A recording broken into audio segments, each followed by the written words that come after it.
बुलबुल का तरन्नुम भी न हो, चिमने दहर में कलियों का तबस्सुम भी न हो, बलागल उला कशफत दुजा बिजमालिही सुनद जमीअ खसालिही सल्लु अलैहि। নিয়মিত মনোমুগ্ধকর ওয়াজ শুনতে আমাদের চ্যানেলটিকে আপনি সাবস্ক্রাইব করে রাখুন, লাইক করবেন, শেয়ার করবেন এবং কমেন্ট করতে ভুলবেন না। আরবের বুকে মক্কার পরে আমিনার যেথায় ঘর, খোদার করুণা রহমত হয়ে চট্টগ্রাম ইসলামী সমাজ কল্যাণ পরিষদ কর্তৃক আয়োজিত 5 দিন ব্যাপী ঐতিহাসিক তাফসীরুল কোরআন মাহফিলের 27তম বাৎসরিক মাহফিলের আজকের এই দ্বিতীয় দিবসে সম্মানিত সভাপতি ফজিলতুল শেখ হযরতুল আল্লাম মৌলানা শামসুদ্দিন সাহেব, আমার অত্যন্ত বন্ধু,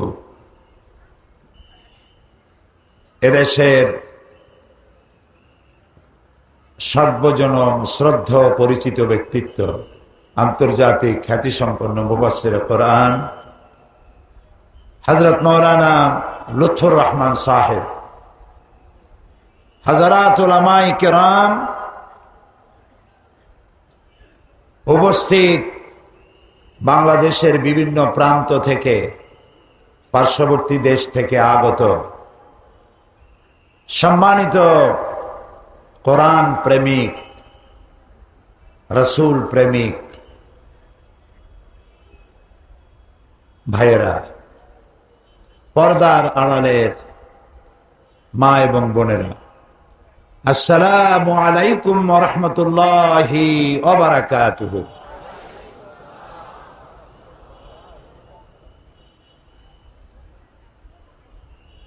অমুসলিম ভাইদের জন্য যারা মাহফিলে এসেছেন তাদেরকে আন্তরিক শুভেচ্ছা এবং মোবারকবাদ। যেসব সম্মানিত সাংবাদিক বৃন্দ, প্রিন্টিং অ্যান্ড ইলেকট্রনিক মিডিয়া, যারা এই মাহফিলকে কষ্ট করে পরিশ্রম করে পত্রপত্রিকা, রেডিও টেলিভিশনের মাধ্যমে দেশ থেকে দেশান্তরে ছড়িয়ে দেওয়ার প্রচেষ্টায় নিয়োজিত, সেসব সাংবাদিক বৃন্দকে জানাই অন্তরের অন্তঃস্থল থেকে মোবারকবাদ। প্রিয় ভাই সব, কোরআনে কারীমের মাহফিলে আল্লাহ তাআলা যে আমাদের আসার তৌফিক দিয়েছেন, এজন্য মনিবের দরবারে শুকরগুজার হচ্ছি। সর্বপ্রথম বিনীতভাবে বলি আলহামদুলিল্লাহ। কোরআন আরবি ভাষায় নাজিল হয়েছে, আর আমাদের ভাষা আরবি নয়, আমাদের ভাষা কি? বাংলা। আর আজ হচ্ছে ঐতিহাসিক ভাষা দিবস, আন্তর্জাতিক মাতৃভাষা দিবস, ঐতিহাসিক 21শে ফেব্রুয়ারি। গোটা জাতি এ দিবসকে শ্রদ্ধার সাথে পালন করেছে। মাতৃভাষা হচ্ছে আল্লাহ রাব্বুল আলামিনের সেরা দান। তিনি মানুষকে কথা বলার তৌফিক দিয়েছেন, পাখিকে ভাষা দিয়েছেন, পিঁপড়াকে ভাষা দিয়েছেন। পিঁপড়াও কথা বলেছে, পিঁপড়ার ভাষা আছে। পিঁপড়ার ভাষা আছে না? আপনারা দেখেছেন পিঁপড়া যখন যে পথে যায়, যার সাথে দেখা হয়, কানে কানে কি যেন বলে যায়, সম্ভবত SMS করে। পিঁপড়ার ভাষা বোঝার তৌফিক আল্লাহ তাআলা দিয়েছিলেন সুলাইমান আলাইহিস সালামকে। মানতিকাত তায়র, তিনি পাখির ভাষা বুঝতেন, প্রাণীর ভাষা বুঝতেন। সুলাইমান আলাইহিস সালাম যাচ্ছেন, আর পিঁপড়া বলছে তার সাথী সঙ্গীদেরকে যে সুলাইমান আসতেছে তার সৈন্য সামন্ত নিয়ে, তাড়াতাড়ি গর্তে লুকাও, তা না হলে তাদের পদতলে পিষ্ট হয়ে মরবে। সুলাইমান আলাইহিস সালাম পিঁপড়ার রাজারে হাতে উঠায় নিলেন। আমাদের দেশে পিঁপড়ার রাজা আছে না, চেনেন? কেমন দেখা যায়? ভালোই দেখা যায়। পিঁপড়ার রাজারে সুলাইমান আলাইহিস সালাম হাতে উঠাইছেন।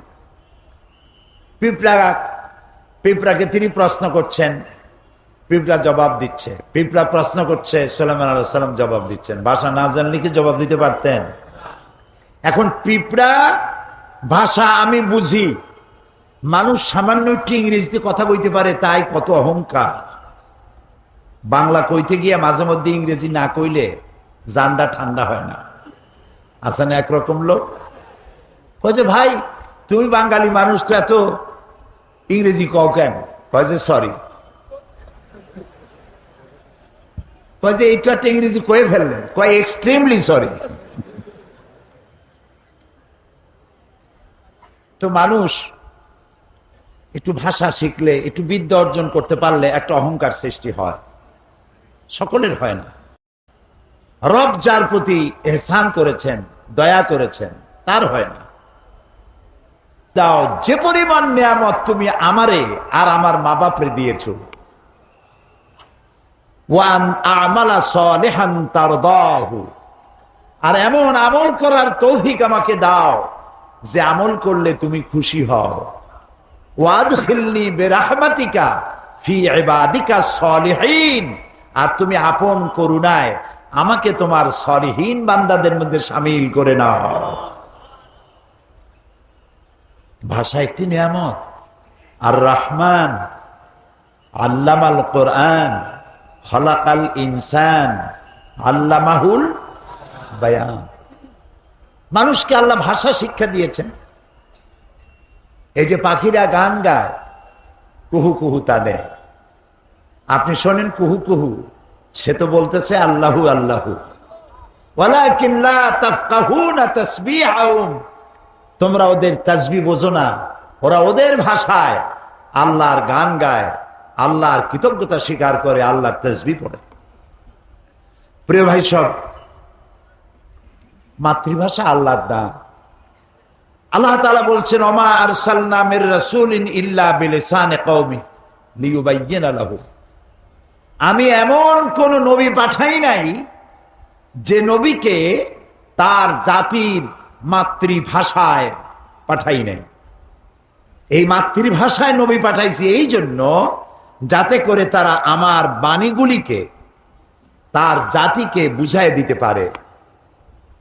আল্লাহ নবী পাঠাবেন আরব দেশে, সেজন্য লন্ডন থেকে নবী বানায় আনেন নাই। ইংরেজি কইলে আরবরা বুঝবে কি, ঠিক না? সুতরাং যে জাতি কাছে আল্লাহ নবী পাঠাবেন সেই জাতির মাতৃভাষায় আল্লাহ নবী পাঠিয়েছেন। এই ভাষা হচ্ছে আল্লাহর দান। ওয়ামিন আয়াতিহি খালকুস সামাওয়াতি ওয়াল আরদ ওয়া ইখতিলাফি আলসিনাতিকুম ওয়া আলওয়ানিকুম। আল্লাহ তাআলা বলছেন, আমার অসংখ্য নিদর্শনের মধ্যে রয়েছে আকাশ আর জমিন, আর রয়েছে তোমাদের মধ্যে রঙের বৈচিত্র্য, আর রয়েছে ভাষা। অসংখ্য ভাষা এবং রং, এসব আমার সৃষ্টি, আমার নিদর্শন। ইন্না ফি যালিকা লাআয়াতিন লিল আলামিন, আর যারা বুদ্ধিমান সেই সব মানুষের জন্য, জ্ঞানবান মানুষের জন্য আমার এসব জিনিসের মধ্যে রয়েছে অনেক নিদর্শন। নবী করিম সাল্লাল্লাহু আলাইহি ওয়াসাল্লাম, তাকে ছোট্ট অবস্থায় আল্লাহ তাআলা লালন পালন দায়িত্ব দিলেন বনি সাদ গোত্রের কাছে। যেহেতু আরবের মক্কার ভাষা আঞ্চলিক ভাষা, কলুকাল ল্যাঙ্গুয়েজ তাদের আরবি ভাষা, কিন্তু কথাগুলি তারা উচ্চারণ করে স্থানীয় ভাষায়।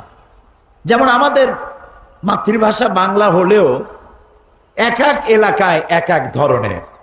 চট্টগ্রামের বাংলা আর সিলেটের বাংলা, নোয়াখালীর বাংলা, বরিশালের বাংলা, এসব কি একরকম? একরকম। এই জন্য সৈয়দ মুস্তফা আলী, নাম করা ঔপন্যাসিক সাহিত্যিক, তিনি তার বইয়ের মধ্যে লিখেছেন বাংলা ভাষার জন্ম হয়েছিল নদিয়ায়, শান্তিপুরে। ওদের ভাষা খুব ভালো। এই বাংলা ভাষার জন্ম হলো নদিয়া এবং শান্তিপুরে, আর এর মৃত্যু হলো চট্টগ্রামে।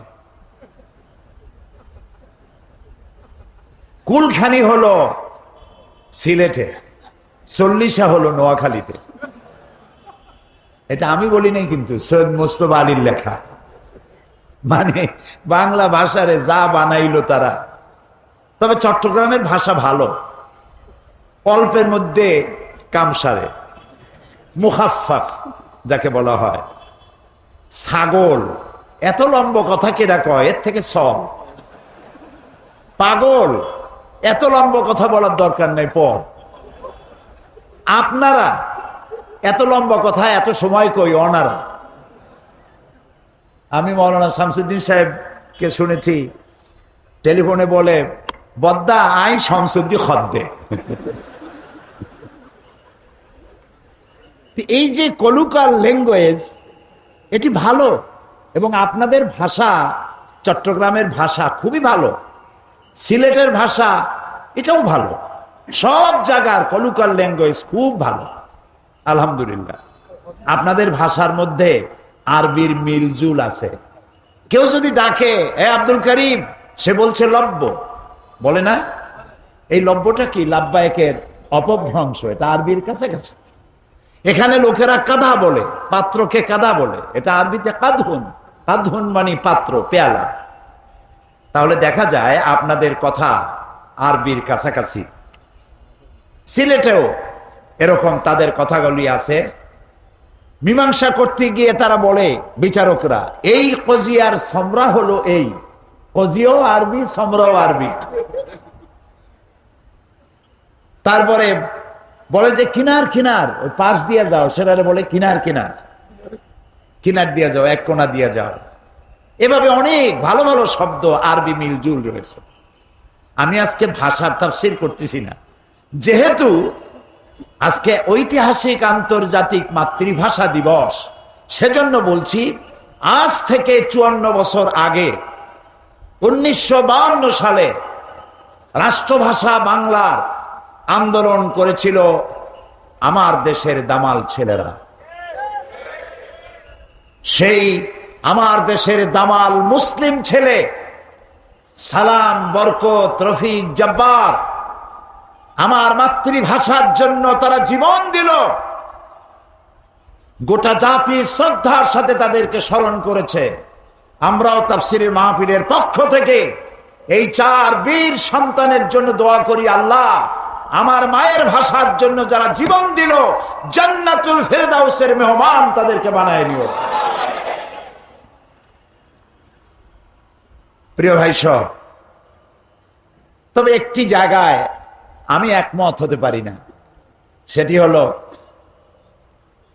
ঘটনাটি ঘটেছিল রফিক, জব্বার, সালাম, বরকত জীবন দিয়েছিল বাংলা ভাষার জন্য। কোন ভাষার জন্য? সেই দিবসটি ছিল 8ই ফাল্গুন। আন্দোলন করলাম বাংলা ভাষার জন্য, কিন্তু তা উদযাপন করি আমরা 21শে ফেব্রুয়ারিতে। এইটা আমি বুঝি না, মিলটাল করতে পারলাম না। কেন বুঝলাম না তাও বুঝি না। যদি 21শে ফেব্রুয়ারি না করে 8ই ফাল্গুন করতাম, তাহলে বোধহয় বাংলা ভাষার মর্যাদা আরো একটু হইতো। আজ কোর্ট কাছারি আদালতে বাংলা ভাষার জন্য 21শে ফেব্রুয়ারিতে পাঞ্জাবি পরে লোকেরা, যেমন পয়লা বৈশাখ একদিনের জন্য একটু বাঙালি হয়, ইলশা মাছ, পান্তা ভাত আর কাঁচামরিচ আর কাঁচা পেঁয়াজ এগুলোতে খাইয়া একদিনের জন্য একটু বাঙালি হয়। এর কোনো মানে নেই। আমাদের কোর্ট কাছারি আদালতে আমাদের বিজ্ঞ আইনজীবীরা বিচারককে সম্বোধন করে মাই লর্ড। কি মারাত্মক কথা! মাই লর্ড মানে কি আমার প্রভু, আমার রব। নাউজুবিল্লাহ, সবাই বলি নাউজুবিল্লাহ। আপনারা বলুন মহামান্য আদালত, মহামান্য বিচারক, মাই লর্ড, এই কথা বলা কবিরা গুনাহ। কোন মুসলমানের বিচারককে মাই লর্ড বলা জায়েজ নাই, হারাম, কবিরা গুনাহ। আপনি বাংলায় বলুন মহামান্য আদালত, মহামান্য বিচারক। সুতরাং বাংলায় কথা বলতে শিখি, বিশুদ্ধ বাংলা বলতে চেষ্টা করি, তাহলে ভালো হবে। এবং আজকের এ বিষয়ে আমার শেষ কথা, আসুন জীবনের সকল স্তরে বাংলা ভাষা চালু করার আন্দোলন শুরু করি। বাংলা ভাষা না জানলে, না বুঝলে, কোরআন যদি বাংলায় তাফসীর না হইতো, তাহলে সাধারণ লোকেরা কোরআন বুঝতে পারতো না। এই জন্য আমার মায়ের ভাষা শুধু নয়, আমার বাপের ভাষাও বাংলা। সুতরাং মাতৃপিতৃ ভাষা বাংলা। এই ভাষার সাথে আমাদের প্রাণের সম্পর্ক, জীবনের সম্পর্ক। এ ভাষা আমি তৈরি করে নাই, কোন বুদ্ধিজীবী তৈরি করে নাই। সমস্ত ভাষার স্রষ্টা কে? সবাই বলুন, সে আল্লাহর প্রশংসা করছি। প্রিয় ভাই সব, আমরা এসেছি কোরআন শুনতে। কি শুনতে এসেছি? কোরআন। আলহামদুলিল্লাহ, এই কোরআন শুধু মুসলমানদের জন্য আসে নাই। আল্লাহ তাআলা কোরআন সম্পর্কে বলেছেন হাযা বায়ানুল লিন্নাস হুদাল লিন্নাস, এটা পৃথিবীর সকল মানুষের জন্য আমি নাজিল করেছি। সুবহানাল্লাহ। আল্লাহর নবী বলেন লা তুহসাব আজাইবুহু ওয়ালা তুবলা গারাইবুহু ফিহি মাসাবিহুল হুদা ওয়া মানারিল হিকমা। আল্লাহ তাআলা বলেন, আল্লাহর নবী বলেন, এই কোরআন কোনদিন পুরাতন হবে না, জীর্ণ হবে না, শীর্ণ হবে না। এই কোরআনের বিস্ময়কারিতা, এই কোরআনের আশ্চর্য অবস্থা, বিস্ময়কারিতার কোনো শেষ নাই। বিজ্ঞানের আবিষ্কার যত বাড়বে, বিজ্ঞান যতই অগ্রসর হবে, ততই কোরআনের কাছে বিজ্ঞানীরা ভিক্ষুকের মতো কিয়ামত পর্যন্ত হাত তুলে থাকবে। এটা শেষ নাই, কোনদিন পুরাতন হবে না। এক এক বছর করে করে 26টি বছর এই মাঠে, সেই মিউনিসিপ্যাল হাই স্কুল মাঠ চট্টগ্রাম, তারপরে কলেজিয়েট হাই স্কুল মাঠ, এরপরে হাই স্কুল থেকে কলেজ, কলেজ থেকে প্যারেড ময়দান পর্যন্ত 26 বছর পার করলাম। এই কথা যদি শুনতে মধুর না হতো, ভালো না লাগতো, তাহলে প্রত্যেক বছর সারা বাংলাদেশ থেকে, পার্শ্ববর্তী দেশ থেকে প্রতিদিন এত লোক কি আসার কথা? এত লোক আসার কথা? এটি কার বাণী? বলেন আমার আল্লাহর বাণী। এটা কার বাণী? আমার আল্লাহর বাণী। তাই যত শুনি তত মজা লাগে। ফিহে মাসাবিহুল হুদা ওয়া মানারিল হিকমা, এটা হচ্ছে হেদায়েতের সুউচ্চ মশাল আর বিজ্ঞানের বিশাল মিনার। বিজ্ঞানে ভরা, দর্শনে ভরা, জীবনের সমস্ত কিছু দিয়ে ভরা এ কোরআন। সুবহানাল্লাহ।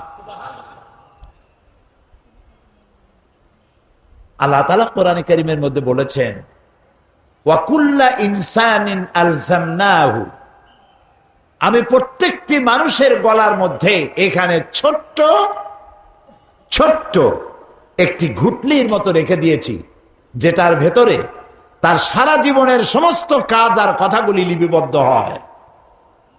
এবং কিয়ামতের দিন ওটি তার হাতে দিয়ে দেব আর বলবো ইকরা কিতাবাক, এবার তুমি তোমার কিতাব পড়ো, জীবনে কি করেছিলে।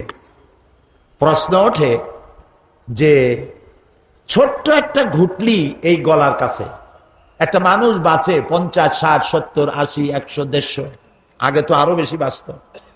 সারা জীবনের সমস্ত কথা আর কাজ এই ছোট্ট এতটুকু একটা ঘুটলির মধ্যে কেমনে লিপিবদ্ধ হবে? প্রশ্ন উঠেছে। জবাব কি কঠিন না সহজ? আপনারা অনেকে আন্দাজেই কইছেন সহজ। সহজে কেমনে বোঝেন নেই।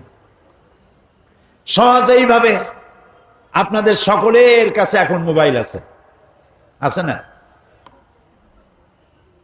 টিভিতে দেখলাম এখন ভিক্ষুকরাও নাকি মোবাইল ব্যবহার করে। মোবাইল করে বলে, সাহেব আমারে চিনেছেন? কয় না, চিনি নাই তো। কয় আমি ওই ফকির সাহেব, সোনারগাঁ হোটেলের সামনে যে গাড়িতে দেখা হয়েছিল, আপনি বাসায় কখন থাকবেন? আমি সেই সময় আসবো, আমার কিছু ভিক্ষা দেবেন। ওরাও এখন ব্যবহার করছে। এই মোবাইলের সিমের ভিতরে কত কিছু আছে। এটা একটা মিনি কম্পিউটার।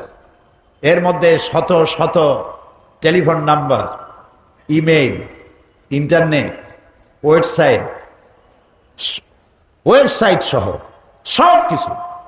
আমি গত রমজান মাসে মক্কা শরীফ থেকে বাংলাদেশে ফিরছি, জেদ্দায় এসেছি। একটা মোবাইল কেনা দরকার। একটা মোবাইলের দোকানে গেলাম। যেটা পছন্দ হয় না সেগুলির দাম কম, যেটা পছন্দ হইল ওইটার দাম বেশি। পছন্দ হইল সেটার দাম 1600 রিয়াল। আমি বললাম, ভাই এত পয়সা তো আমার নাই, আমি অন্য দোকান দেখি। পিছনে এক লোক দাঁড়ানো, আমি তারে দেখিও নাই, চিনিও না। সে কয় যে ওইটা কি আপনার পছন্দ? আমি বললাম, ভাই আমার কাছে তো পয়সা নেই, এটা নেবো না, আমি অন্য দোকানে গিয়ে দেখি যে আমি একটা কম দামের পাই নাকি। কয় যে আপনার দাম দিয়া কাম কি? আমার বাড়ি চট্টগ্রাম, এটা আমি আপনার হাদিয়া দেব। চট্টগ্রামের ফজিলত বয়ান করতেছি না, অন্য কথা বলবো। মোবাইলটা আমারে দিল এবং একটা মেমোরি কার্ড কিনলো সে, ছোট্ট, আমার এই যে আপনার আঙ্গুলের যে কর, এই করের অর্ধেক একটা মেমোরি কার্ড। এই কার্ডটা ভিতরে ঢুকায় দিল আর বলল এইটার ভিতরে 30 পারা কোরআন শরীফ ঢুকানো আছে। কাবা শরীফের ইমাম ফজিলাতুল শেখ আব্দুর রহমান আস-সুদাইস, ফজিলাতুল শেখ সৌদ আশ-শুরাইম, এই দুইজনের তেলাওয়াত করা 30 পারা কোরআন আমার মোবাইলের মধ্যে ঢুকানো। যখন যার তেলাওয়াত যে সূরা শুনতে ইচ্ছা করে শুনতে পারি। চিন্তা করলাম, এতটুকু মেমোরি কার্ডে 30 পারা কোরআন যদি মানুষে ঢুকাইতে পারে, এই বুদ্ধি যিনি দিচ্ছেন সেই আল্লাহ রাব্বুল আলামিন মানুষের সারা জীবনের সমস্ত কাজ আর কথা এতটুকু জিনিসে ঢুকাতে পারবেন না কেন? সুতরাং বিজ্ঞানের আবিষ্কার যত বাড়বে, কোরআন বোঝা মানুষের জন্য তত সহজ হবে।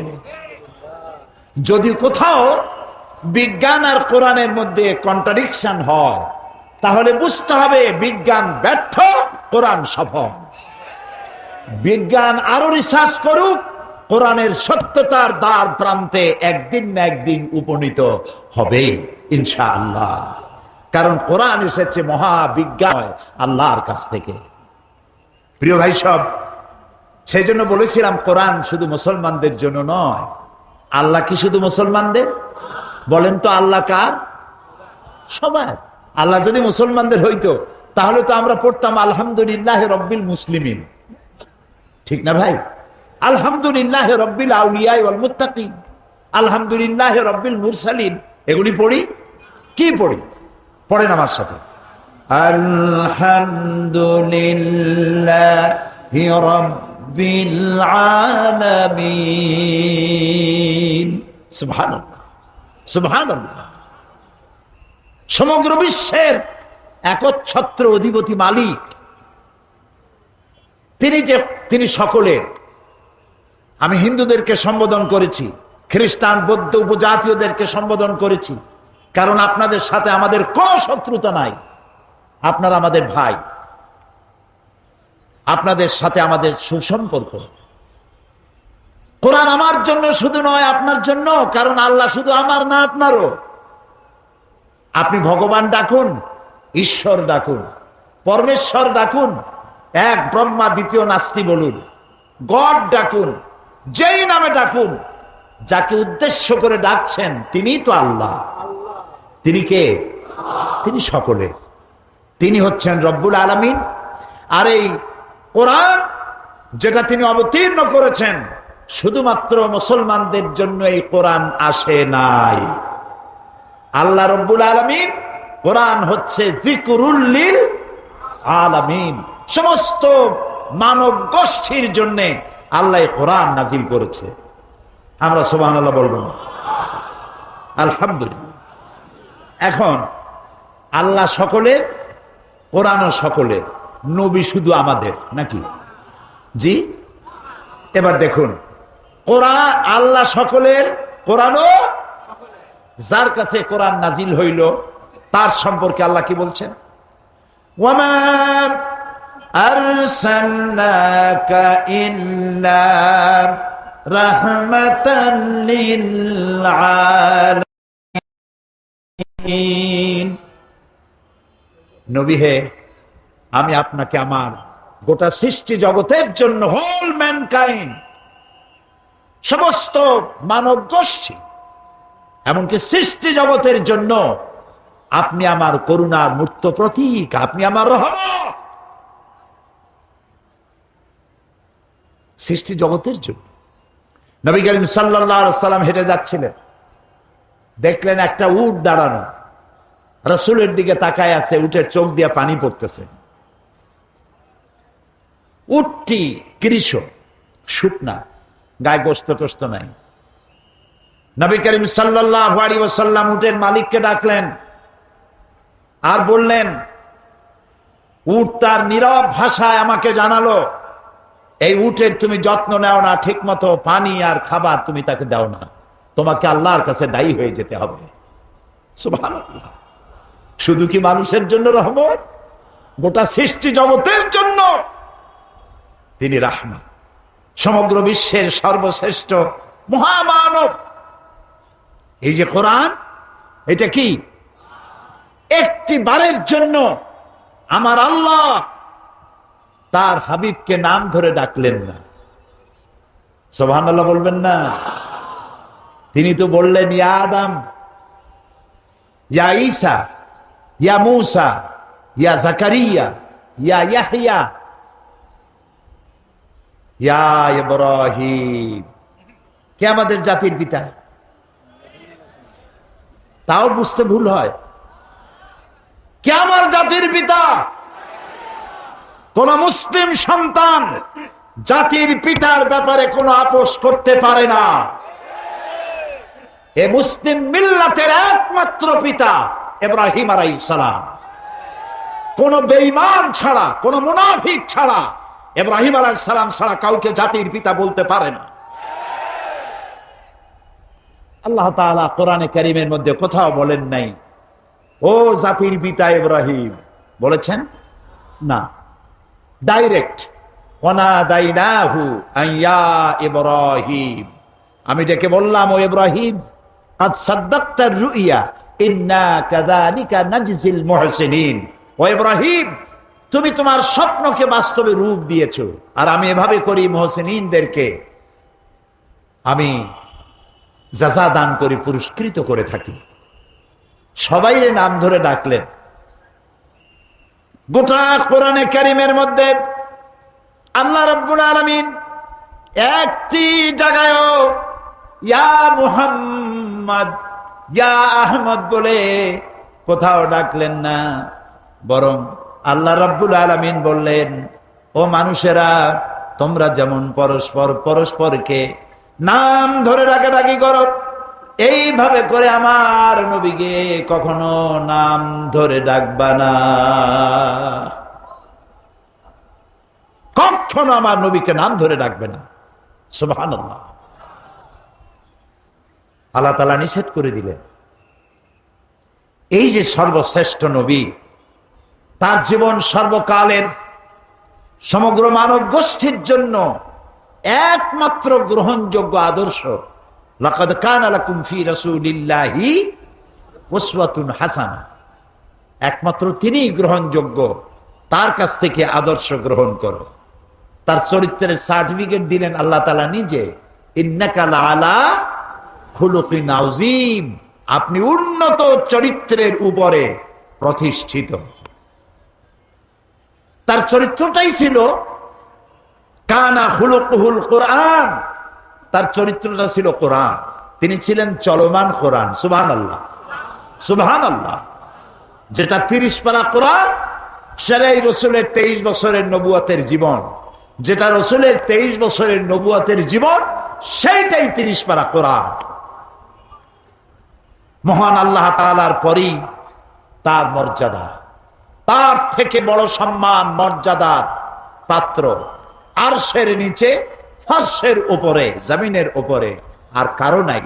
তিনি আল্লাহর পরে সর্বশ্রেষ্ঠ মর্যাদাবান ব্যক্তিত্ব, তার চাইতে সম্মান কারো বেশি নাই। এবং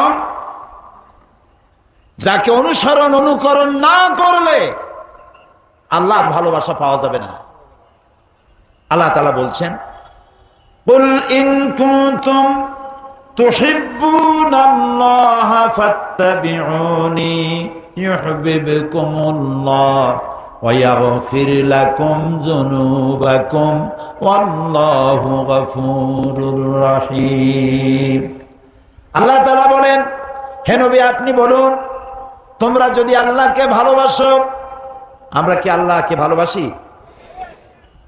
আমি গতকাল বলেছি কিছু কিছু প্রশ্ন আছে ইমানের সাথে জড়িত, জবাব দিতে দেরি করলে শয়তান খুশি হবে। এটা তো ইমানের প্রশ্ন। আমরা কি আল্লাহরে ভালোবাসি? হ্যাঁ, এইবার না বোঝা গেল শয়তান অসন্তুষ্ট হয়ে গেছে। খুশি হয়েছে কে? তবে ভালোবাসা একতরফা হয় না, ভালোবাসার জন্য কি লাগে? দুই তরফের ভালোবাসা লাগে। আল্লাহ তাআলা বলছেন যে আমারে যদি ভালোবাসো, আমি তোমাদের ভালোবাসবো, সেজন্য একটা শর্ত আছে। শর্তটা কি? হে রাসূল আপনি বলেন আমার অনুসরণ করো, আমার অনুকরণ করো। যদি মানুষেরা আমাকে ভালোবাসার দাবিদার যারা, তারা যদি হে রাসূল আপনার অনুসরণ অনুকরণ করে, ইউহিব্বুকুমুল্লাহ বলে দেন, আল্লাহ তোমাদের ভালোবাসবেন। আর শুধু ভালোবাসবেন না, তোমাদের तमाम জিন্দেগীর সকল গুনাহ খাতাকে আল্লাহ তাআলা মাফ করে দিবেন। ভালোবাসা হচ্ছে, রাসূলকে ভালোবাসা ঈমানের সবথেকে গুরুত্বপূর্ণ বিষয়। যাকে জীবনের চাইতে ভালো না বাসলে মুমিন হওয়া যায় না। লা ইউমিনু আহাদুকুম হাত্তা আকুনা আহাব্বা ইলাইহি মিন ওয়ালিদিহি ওয়া ওয়ালাদিহি ওয়ান নাসি আজমাইন, মুত্তাফাকুন আলাইহি। বুখারী মুসলিমের হাদিস। রাসূলুল্লাহ বলছেন তোমাদের মধ্যে কেউ মুমিন হতে পারবে না যতক্ষণ পর্যন্ত তোমরা তোমাদের নিজেদের ছেলে মেয়ে, পিতা মাতা, ধন সম্পদ, সারা পৃথিবীর মানুষ, এমনকি নিজের জীবনের চাইতে আমাকে ভালোবাসতে না পারবে, ততক্ষণ পর্যন্ত মুমিন হতে পারবে না। এই যেখানে মুসলমানদের সাথে রাসূলের সম্পর্ক, সেই নবীর আদর্শের সাথে, সেই নবীর অবদানের সাথে, সেই নবীর জীবনের, এ পৃথিবীর মানুষের সভ্যতার বিকাশে, এ মানব গোষ্ঠীকে সত্যিকারের মানবার পেছনে যার অবদান সর্বাধিক, তার সাথে আদর্শ দিয়ে আদর্শের মোকাবেলা করতে না পেরে পৃথিবীর নাস্তিক, মুরতাদ, মুশরিক, ইহুদি, নাসারা ঐক্যবদ্ধ হয়ে ইসলাম এবং তার নবীর বিরুদ্ধে তারা মিডিয়া সন্ত্রাসের আশ্রয় গ্রহণ করেছে। এবং এই মিডিয়া সন্ত্রাসের মধ্য দিয়ে নবী করিম সাল্লাল্লাহু আলাইহি ওয়াসাল্লামকে অমর্যাদা করার জন্য তারা ঐক্যবদ্ধ হয়েছে। 1972 এবং 73-এ তদানীন্তন সরকারের আমলে আমাদের দেশে কবি নামের কলঙ্ক, জাহান্নামের কীট, নর্দমার পোকা দাউদ হায়দার নামের এক অসভ্য নরপশু রাসূলুল্লাহকে গালি দিয়ে কবিতা লিখেছিল। যখন বাংলাদেশের মানুষ সমুদ্রের উত্তাল ঢেউয়ের মতো যখন ফুঁসে উঠল, সরকার, সেই সময়ের সরকার তাকে শাস্তি না দিয়ে বিদেশ যাওয়ার সুযোগ করে দিয়ে সুখী জীবন যাপনের সুযোগ করে দিল। কয়েক বছর পূর্বে ভারতীয় বংশোদ্ভূত ব্রিটিশ নাগরিক সালমান রুশদি কোরআনে কারীমকে স্যাটানিক ভার্সেস বলে বই লিখল। আমাদের মা বিশ্বজননী উম্মুল মুমিনিন হযরত আয়েশা রাদিয়াল্লাহু তাআলা আনহার নামে কুৎসা রটনা করলো, রাসূলকে গালি দিল। যে দেশে সে বসবাস করে সেই দেশ তার নিরাপত্তার জন্য বিলিয়ন বিলিয়ন অর্থ খরচ করলো, কিন্তু তাকে শাস্তির বিধান করল না। তাকে পুরস্কারের ব্যবস্থা করা হলো, নিরাপত্তার ব্যবস্থা করা হলো। এর বিরুদ্ধে পৃথিবীতে প্রতিবাদ করতে গিয়ে বহু মুসলমান শহীদ হয়েছে। মুসলমানের অবস্থা তো এই, অনেক মুসলমান আছে নামাজ পড়ে না, রোজা রাখে না, মদ খায়, মিথ্যা কথা বলে, কিন্তু রাসূলকে গালি দেওয়া হয়েছে, এটা শোনা মাত্রই সে বেরিয়ে যায়। আমি অপরাধী, নামাজ পড়ি না এটা ঠিক, মদ পান করি সেটাও ঠিক, কিন্তু রাসূলুল্লাহকে গালি দিলে আমি বাঁচবো কেন? শহীদ হয়ে যায়, মরে যায়, সে জীবন দিয়ে দেয়।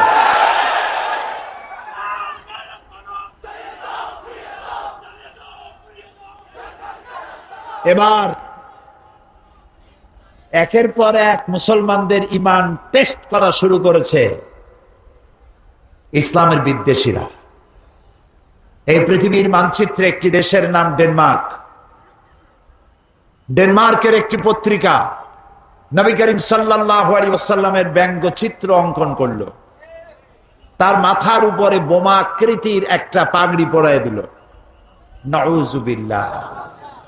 তার দুই পাশে অর্ধনগ্ন দুইটা মেয়ে লোক দিয়ে দিল, নাউযুবিল্লাহ, নাউযুবিল্লাহ। আমি এদেরকে মানুষ মনে করতে পারি না, কোন অবস্থাতেই মানুষ মনে করতে পারলাম না। আমি দুঃখিত, এরা মানুষ না। যদি কৃতজ্ঞতা বোধ থাকতো তাহলে জানা দরকার ছিল এই পৃথিবীতে মনুষ্যত্বের মর্যাদা দিয়েছেন এক ব্যক্তি, তার নাম মুহাম্মদ সাল্লাল্লাহু আলাইহি ওয়াসাল্লাম। পৃথিবীর মানুষকে সভ্য বানিয়েছেন, ভদ্র বানিয়েছেন, নারীর মর্যাদা দিয়েছেন, শ্রমিকের অধিকার দিয়েছেন, শিশুর অধিকার দিয়েছেন, সাদা এবং কালো মানুষের পর্বত সম বৈষম্য দূরীভূত করে একই সমান্তরালে এনে দিয়েছেন। গোটা বিশ্ব, সমগ্র বিশ্বের মানব গোষ্ঠী যদি তার কলিজা বুক থেকে নিজেরা নিজে ছিঁড়ে রাসূলের কদমের উপরে রেখে দেয়, রাসূল পৃথিবীকে যে ঋণী করেছেন সেই ঋণ শোধ হবে না। বিশ্ব মানবতার মহানবীর এই ব্যঙ্গচিত্র ফুঁসে উঠল পৃথিবী, গর্জে উঠল মুসলিম উম্মাহ। কোনো বিচার পাওয়া গেল না।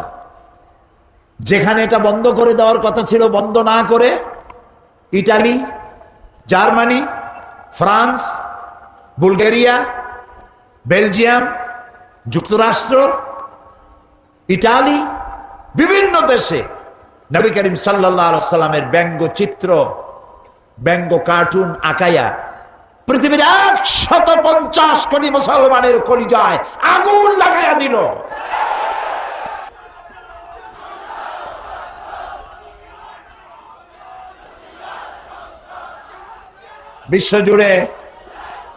বিশ্বজুড়ে মুসলমানরা প্রতিবাদ মুখর হয়ে উঠল। শহীদ হলো আফগানের 17 জন মুসলমান, শহীদ হলো নাইজেরিয়ার 11 জন মুসলমান, শহীদ হলো ইটালির 16 জন মুসলমান। পৃথিবীর বিভিন্ন জায়গায় মুসলমানেরা শহীদ হচ্ছে। হোয়াইট হাউস এবং জাতিসংঘ থেকে বলা হলো কিং আব্দুল্লাহকে, সৌদি আরবের বাদশাহ কিং আব্দুল্লাহকে, তারা বলল মুসলমানরা বাড়াবাড়ি করতেছে, তাদেরকে শান্ত হতে বলেন। তারা যেন শান্ত হয়, বাড়াবাড়ি যেন না করে। এটা নাকি বাড়াবাড়ি। গতকাল আমি এই শেরটা পড়েছিলাম, वो कत्ल भी करते चर्चा नहीं होता, हम आह भी करते बदनाम हो जाता। ও যদি মানুষ হত্যা করে তা নিয়ে কোনো পর্যালোচনা সমালোচনা হয় না, কিন্তু আমি তীরের আঘাতে বোমার আঘাতে জর্জরিত হয়ে কষ্ট পেয়ে যদি আহ শব্দ বলি, বদনাম হয়ে যায়। তুই আহ করলি কেন? আমি আহ করতে পারবো না। দুনিয়া জুড়ে এ আগুন নিবাবার ব্যবস্থা হলো না, বরং তাদের তো উচিত ছিল হোয়াইট হাউস থেকে এবং জাতিসংঘ থেকে উচিত ছিল ডেনমার্ককে বলা, ডেনমার্ক এর প্রধানমন্ত্রী তিনি যেন পৃথিবীর মুসলমানদের কাছে নিঃশর্তভাবে করজোড়ে ক্ষমা চায়, এবং যেসব দেশ তাদের পত্রিকায় বিশ্বনবী মুহাম্মদ সাল্লাল্লাহু আলাইহি ওয়াসাল্লামের ব্যঙ্গচিত্র এঁকেছে, তারা যেন তাদের দেশের প্রচলিত আইন দিয়ে এই পত্রিকাগুলির ব্যাপারে আইনগত ব্যবস্থা নেয়। সেটা করা হলো না। আমাদের প্রতিবাদ থামবে না, আমাদের প্রতিবাদ চলতেই থাকবে। অতদিন চলতে থাকবে যতদিন পর্যন্ত ডেনমার্কের কুলাঙ্গার পত্রিকা মানুষ নামের অযোগ্য কলঙ্ক নরপশু সে দেশের সরকার যতদিন পর্যন্ত মুসলমানদের কাছে ক্ষমা না চাইবে এবং পত্রিকার বিরুদ্ধে শাস্তিমূলক ব্যবস্থা না নিবে, পৃথিবীর মুসলমানেরা ঘরে বসে থাকতে পারে না।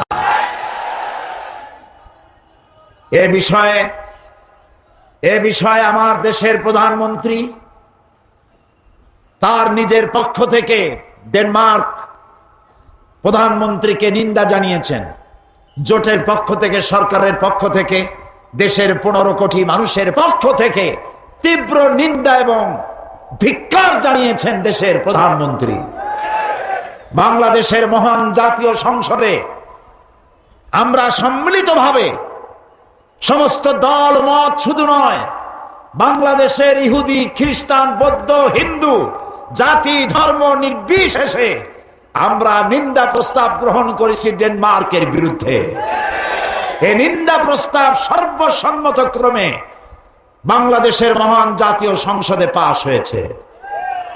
আমি আজ মুসলমানদের বলবো, আমাদের এই প্রতিবাদ বন্ধ হবে না। তবে একটা জিনিস মনে রাখতে হবে, ওরা চায় আমাদেরকে আঘাত দিবে, আর আমরা যেন রাসূলুল্লাহর আঘাত তো কোনো মুসলমান সইতে পারে না। পারে? মুসলমান তার সামনে তার বিবি, তার বাচ্চা জবাও হোক সহ্য হইতে পারে, কিন্তু রাসূলুল্লাহকে গালি দিলে মুসলমানের সহ্য হয় না। এ মুসলমানেরা প্রতিবাদ মুখর হবে, সোচ্চার থাকবে।